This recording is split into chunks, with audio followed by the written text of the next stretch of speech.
Stop drowning in data and start swimming in insights by building a powerful GA4 report in Looker Studio. First, fire up Looker Studio and hit that Create button in the top left corner. Then select Report to start with a blank canvas. Next, connect your Google Analytics for data by selecting the Google Analytics connector. This is your bridge between your website data and your report. Now, choose the specific GA4 property and data stream you want to pull data from. This ensures you're focusing on the right website or ad. Let's visualize that juicy data.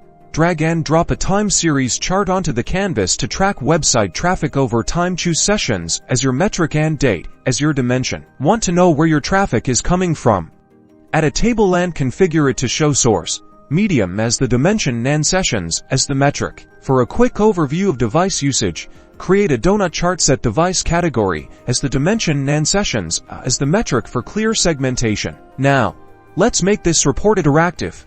Use the Add a Control drop-down to add a date range control. This lets you filter your data for specific periods.